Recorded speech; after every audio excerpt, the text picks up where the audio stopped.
তো আবার ওকে নিয়ে গেছিলাম ডেন্টাল ক্লিনিকে ডক্টর ইমরান খানের কাছে, আর যেটা হলো কনিষ্কতে।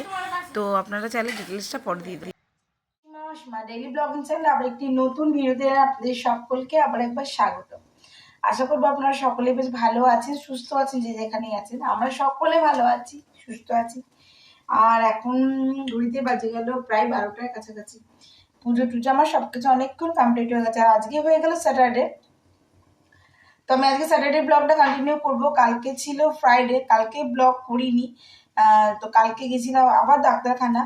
আমি আবার আপনার কনিষ্কর ওখানে যে ডাক্তার বসেন আমি আপনাদের সঙ্গে শেয়ার করেছি। তো সেটা আমি সেখানে ডাক্তার দেখাতে নিয়ে গেছিলাম আবার। তাতে দাঁতটাকে বললো যে রুট ফিল করতে বললো, কি বললো, তো ওইটাই করবে। তো এখন দেরি আছে, দেখা যাক। 3 দিন টাইম দিয়েছে ওকে।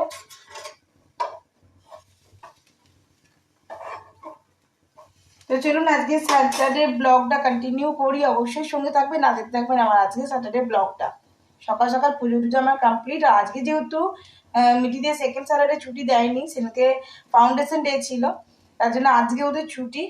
আর ও এখন পড়ে টরে নিয়ে আবার শুয়ে পড়েছে। আজকে সকাল সকাল উঠেছিল, টিফিন করেছে, পড়ে টরে আবার শুয়ে পড়েছে। আর আমি আজকে করব একটু আলু ভাজা, পোনা মাছও আছে, আর একটু বড় সাইজেরও আছে। যাই হোক, মিটিতে বললো মাছ খাবো না, আর আমি তো জানোই ভালো করে, যারা রেগুলার ব্লগ দেখো, আমার একেবারেই মাছ ভালো লাগে না। তো যাই হোক, আজকে ফুলকপি আলু দিয়ে ওদেরকে মাছের ঝোল করে দেবো। আর আজকে যেহেতু শনিবার, তাই একটু বেগুন আর টমেটো পুড়াচ্ছি, এটাকে মাখবো। আর ডাল করেছি, আর ওই আর কি একটু আলু ভাজা করবো, দেখালাম তোমাদের। তো চলো ব্লগটার সঙ্গে থেকো, আর অবশ্যই দেখতে থেকো। মোটামুটি আমি এখানে বসিয়ে দিচ্ছি এখন মাছ ভাজতে। আর ওদিকে আমার আলু ভাজাটা একেবারে কমপ্লিট হয়ে গেছে। তো চলুন আমি এখন বেগুন পোড়াটা একটু ছাড়িয়ে নিই। তো চলো, আজকে স্যাটারডে দুপুরের লাঞ্চ আমার একেবারে রেডি হয়ে গেছে। তো অল্প স্বল্প করে আজকে দুপুরের লাঞ্চে কি কি করলাম একবার তোমাদের সঙ্গে শেয়ার করি। আজকে করেছি মুসুরির ডাল,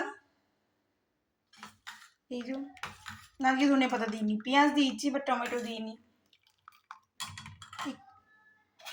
আর এখানে করেছি টমেটো বেগুন পোড়া, পেঁয়াজ কাঁচা লঙ্কা আর সরিষার তেল দিয়ে মেখে রেখেছি। আর করেছি আলু পেঁয়াজ ভাজা, কেন মিটি খাবে না। আর ফুলকপি আলু দিয়ে মাছের ঝোল। এই হয়েছে আজকে স্যাটারডে দুপুরের লাঞ্চ। ভিডিওটা অবশ্যই কন্টিনিউ করবো, তোমরা অবশ্যই সঙ্গে থেকো। আজকে দেখো আজকের ব্লগটা। গুড ইভিনিং, শুভ সন্ধ্যা। এখন ঘুরতে 7:06। আর এদিকে এরা খেয়ে নিয়েছে চা, আমি খাইনি। আর খেয়ে দিয়ে বসে পড়েছে এখন এখানে পড়তে। তো চলুন আমি একটু নিয়ে যাবো চা। আমি আজকে একটু অন্যভাবে চা করছি। হ্যাঁ, আপনারা হয়তো বলবেন বাড়িটা পুড়িয়ে পুড়িয়ে খুব চা হচ্ছে। তো আমি আগে চিনিটাকে গলিয়ে নেবো, মানে এটাকে আমি কালার করে নিচ্ছি, এটাকে একটা ক্যারামেল তৈরি করছি, বুঝতেই পারছেন। এই দেখুন, দেখলেন তো, আমি কিন্তু একটু জল দিই, আমি জাস্ট এটা একটা ক্যারামেল তৈরি করবো। আর এই আমি গ্যাসটা কিন্তু একদম সিমে করে রেখেছি, তাও সাইডটা পুড়বে আমি জানি না, দেখছেন।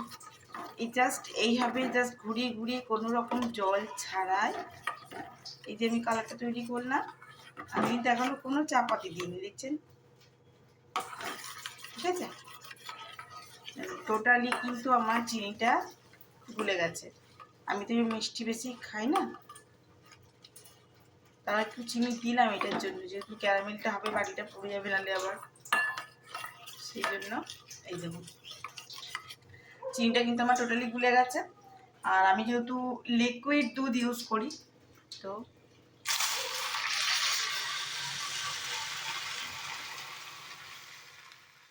দুধ লাগবে, সেইটুকু মেজারমেন্ট করে দুধটা এখানে চায়ের জন্য দিয়ে দেবে। দেখুন এই যে কালারটা দেখছেন, এটা কিন্তু আমি চাপাতি দিইনি। এখন শুধুমাত্র কিছু না, আমি আজকে মশলা চা করছি না, তো আমি শুধুমাত্র দেবো এখানে একটুখানি এলাচের দানা, ঠিক আছে। বাড়িতে অবশ্যই একবার ট্রাই করে দেখবেন কেমন লাগছে, আপনার সঙ্গে অবশ্যই সেটা শেয়ার করবেন।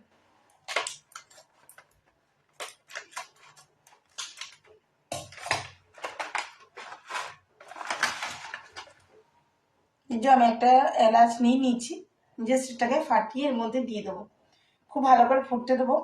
আমি কিন্তু চা পাতি দিয়ে এখনো পর্যন্ত ফুটাইনি, চা পাতি দিইনি বলতে গেলে, দিইনি। আমি জাস্ট ক্যারামেলটার উপরে দুধ দিয়ে কালারটা চলে এসছে। একবার যে কাউকে করে খাওয়াবেন, তারপর দেখবেন মজাটা। এইবার আমি দেবো চাপাতি। আমি তখন চাপাতি দিইনি। এবার আপনারা যেরকম লাইট খান, ফ্লেভার যেভাবে খান আর কি, আমি তো লাইট খেতে পারি না চা, আমার একটু কড়া ফ্লেভার লাগে, বাট এতে একটা ভালো স্মেল উঠবে, চাটা খেয়েও বেশ আপনার ভালো লাগবে। আমি হলাম এক প্রকার চা প্রেমী, আমাকে চা দিলে আর কিছু লাগে না। কিন্তু চায়ে আমি অনেক রকম এক্সপেরিমেন্ট করেছি, মশলা চা, পাঞ্জাবি চা, এইভাবে ক্যারামেল বানিয়ে চা। ভালো লাগার জিনিস অবশ্যই টেস্ট করতে ভালো লাগে 5 রকম। তাই রে আমাকে লম্বা हो गया চুপটা কে বসেছে। আমি এবার থেকে লম্বা লম্বা জুতোই পরবো, তুমি আরো লম্বা হবে। लंबा ऐसे बहुत मोटा है ना, इसीलिए तुम्हारा 1-2 इंच बढ़ा दे। इतना मोटा है, मैंने कुछ नहीं पहना। আমি নরম জুতোই পরে, আমি শক্ত জুতো পরতে इतना इतना मोटा सॉरी। চাটা একটু টেস্ট কর, বুঝে চিনি কি দেবে? আমি তো চিনি বেশি খাই না।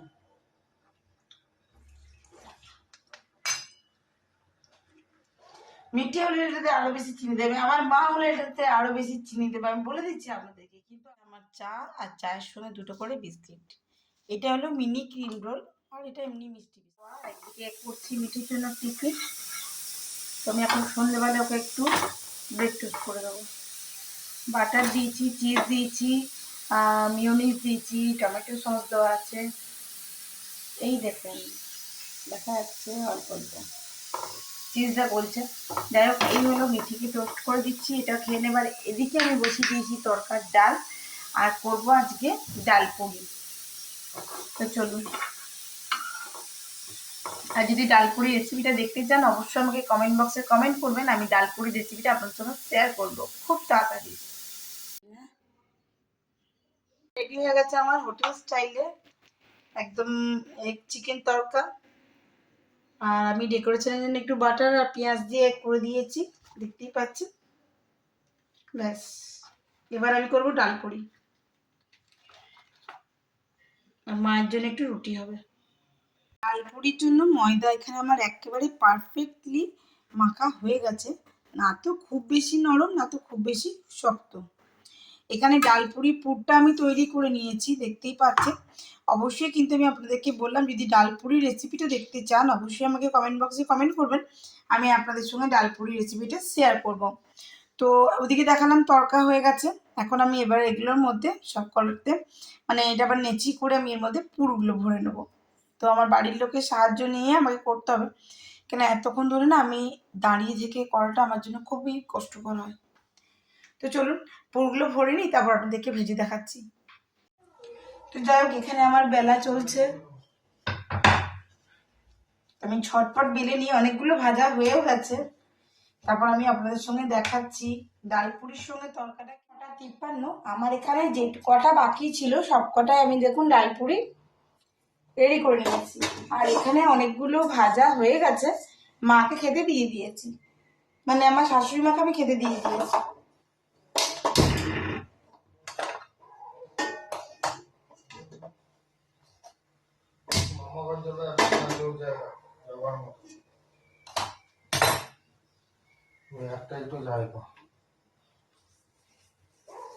খেতে বসে যাবে ভাজ, আমাকে তো ডাক্তার ঠান্ডায় খেতে বলেছে, কোন সব গরম খেতে বলেছে। এই থালাটা নেবে? মুখে নিচ্ছি কাপড় দিয়ে, কি আছে? তেল আছে, তাহলে আমি নিয়ে নেবো। কি ব্যাপার, থালাটা নষ্ট করে লাভ নাই, দিয়ে দে। বাটি দেবো, বাটি তো ওখানে নিয়ে যাবো। বাটি নিয়ে চলো, এই যে দুটো থালা আর একটা থালা নিয়ে না তাহলেই হবে। তোর একটা থালা আছে, এই তো দুটো থালা আর একটা নিয়ে নেবো। 3টে বাটি নিয়ে চলে যাবো। এখন আমি দিয়ে দিয়েছি তেলটা একটু গরম হতে, বেশ ভালো করে গরম হলে কচুরিগুলো বেশ তাড়াতাড়ি করে ভাজাটা হয়ে যাবে।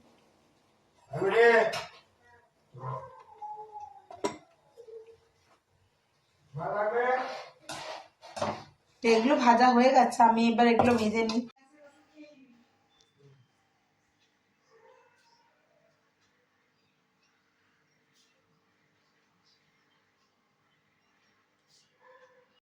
ঘড়িতে এখন 10টা 25 আর আমি আমার আজকের ব্লগটা এখানে এখন শেষ করছি। ব্লগে কিছু ভালো লাগলে অবশ্যই লাইক কমেন্ট শেয়ার করে দেবেন। যদি আমার চ্যানেল নতুন বন্ধু হয়ে থাকেন সো প্লিজ চ্যানেলটি সাবস্ক্রাইব করার বিশেষভাবে অনুরোধ রইল। সকলে ভালো থাকুন, সুস্থ থাকুন, টাটা, গুড নাইট।